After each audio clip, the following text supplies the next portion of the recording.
I'm Heidi from Live in Free Flow, and this video is going to be all about being a nomad in Lviv, Ukraine. So just to give a little bit of background about myself, I've been like a full-time nomad for over 2 years now, and before that was also living abroad for a really long time.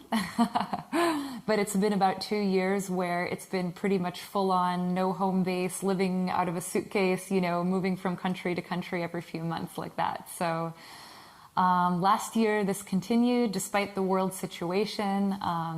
My boyfriend and I, we mostly spent last year in the Balkans. So we were in Croatia and then Serbia, Bulgaria, and now we made our way to Lviv, Ukraine. And I just felt really inspired to make this video because I feel like Lviv is by far my favorite place out of all of those places that we've been in the last year. And I feel like it's really off the radar in terms of like the nomad path.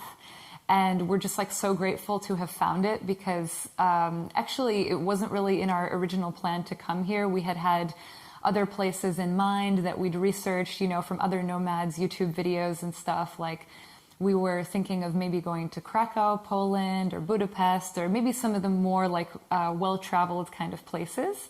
But obviously right now there's a lot of restrictions, so we didn't end up making it there, and we had to kind of be creative with where we're going to go next. And our criteria is we wanted somewhere that's going to be inspiring and fun and open, you know, which these days it's always changing, you know, with the restrictions and everything. So we were just so excited to find Lviv, Ukraine.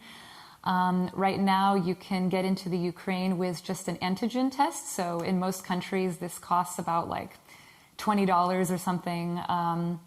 And if you haven't done any of the testing yet, I'm sure you have, but it's really not that bad, you know, to have the little thing stuck up your nose. I think I was really afraid of it at first, but now we've done it so many times, and I think the people administering the test have done it so many times, it's become really gentle and just not a big deal, in case that was a worry. But yeah, we didn't really know what to expect. We had found out about Lviv from, I think, one other girl's YouTube video, and she just briefly mentioned it in like her kind of like top 5 nomad places that she's been to. But my boyfriend and I, we just kind of felt inspired by how she was talking about it. She was like, wow, like, you know, I've never seen so many like amazing cafes and restaurants and, you know, artsy places all in one place, like for a good price. So of course we were really inspired by that alone, but I feel like even that like doesn't fully convey the vibe that's here. You know, I think that's something that's really hard to convey over video, because sometimes, you know, we heard a lot about a place and then we arrive there and it's like, yeah, it's all the things that someone said it was kind of on paper. But really the key thing, I think, is like the vibe and whether you resonate with a place or not, you know. So Lviv, it was like that, like instantly, you know, we arrived and just like people were so welcoming and so nice. Like our Airbnb host like went above and beyond to like, you know, check us in. We came in like really late at night. I think it was like almost 1 a.m. and he came in and he was like super peppy, and you know, his English was not that great, but he, you know, took my phone and marked all of his favorite places on my Google map. He was like, you have to try this place and this place and this place. And it just feels like, you know, people are very passionate about their city. You know, the people that are from here, you know, they're very excited to share with you. The mood has just been amazing. I'm not sure if this is a year-round thing or if it's also just like, there's definitely like a summer kind of tourist vibe happening right now, which is really great. But there's just so many amazing aspects about the city. I don't even know where to begin. So I would say, first of all, it's like a foodie heaven. So if you're into food, which is kind of like one of my top things in life, you know, it's just, yeah, like, you know, like this girl was saying on her video, it was just like everything we expected and way beyond in terms of just like the amount of variety and the options and the quality of the places. And there's a lot of kind of like concept cafes and, you know, really beautiful coffee shops. You know, there's this one coffee shop that's like, it has a garden and also kind of like this dungeon where, you know, you go down and you have to wear like a hard hat, you know, and you can like drink your coffee in this little dungeon. And the same coffee shop also has like a giant store, and you can, you know, buy fresh coffee beans, and the people selling the coffee are like super knowledgeable. And I'll put the name of that coffee shop in the links below. I forget what it's called right now. Craft beer, if you're into beer, it's just like also insane, like the value that's here. You know, there's this place called, I think it's called Pravda Beer Theater. It's definitely called Beer Theater. And this is also just another massive place that maybe in other cities would be like, oh, this is just like a tourist place. But this place is amazing. It's like 4 levels of seating and so many amazing beers on tap that they all brew themselves. It's like their own brewery. They have food. They have a live band every night that totally rocks. You know, they're like on the 3rd floor, so it does kind of feel like a theater vibe, and people are like up and dancing. So yeah, that's another thing. And there, the cost of a beer, like a, you know, I guess it would be like a pint of like craft beer is like around like $2 or $3, which is just such an amazing value, especially compared to like, you know, other places that we've been in Eastern Europe that are already, you know, pretty economical. But here it just feels like it's like next level value for your money if you're coming in with like dollars or euros or something like that. So so definitely, you know, the food has just been like almost kind of overwhelming. Like usually we'll get to a place and we'll be in like exploring mode for maybe like, you know, the first week or two. And then after like a few weeks, we kind of feel like, okay, now we have like a pretty good overview of the city, and we have our kind of regular places that we like to go to.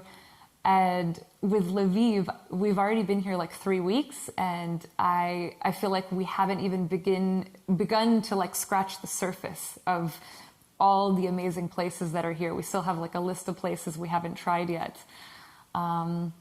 If you're vegan or vegetarian, I'm like mostly vegan, a bit vegetarian, fishitarian, flexitarian. Even if you're vegan, you're going to have a lot of great options here and variety. We've been ordering from this amazing vegan place just down the street called, I think it's called Green Cafe. And it's like our go-to lunch place. And a lunch for 2 people is usually like, this is kind of unbelievable, but like sometimes even $5 to $10 for like, you know, 2 main dishes and a side, or even like, you know, 2 soups and a salad and also a side and stuff. I mean, I think I've already said this a bunch of times, but the value is just amazing, you know. And right now, I think the main cost for us has been our apartment. So as you can see, you know, we're staying in a pretty nice place. It's like a really big 1-bedroom. I think it's like 120 square meters. And it's like right smack in the middle of the city center. So we're paying like about $900 a month. On Airbnb, so that also includes all the bills. So this would be like the only cost that's like, you know, probably a bit more than some other places we were paying, like in Serbia or in Bulgaria. We were paying like a little bit less for rent, but I feel like the amount of difference like that we're saving on like the food and the groceries and everything, I think it just completely evens out in that sense.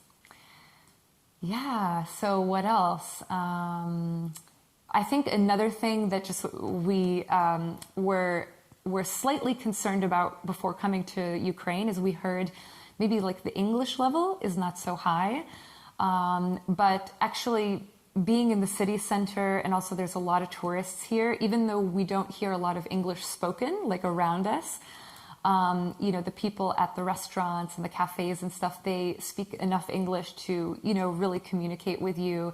And we've had some encounters where there's been like no English, But unlike in some other countries, they're not just like, no, like we can't help you because we don't want to try. Like they've been so helpful and just, get on the phone and, with the Google Translate and everything. So the language actually hasn't been a problem either. And yeah, I really feel like the only reason that this hasn't become like a huge nomad hub yet is maybe because there's not as much English and there's not a co-working space that we've found yet. So I feel like it's just a matter of time before someone starts that, and I just can't believe that this is not like like more on the radar compared to some of the other nomad places.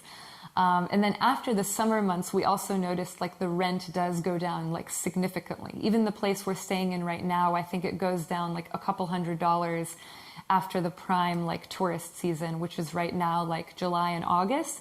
And then after that, I feel like it starts to get a bit cooler and probably there's less tourists here and everything. So the prices of everything will go down if you're okay with, cooler weather and winter time.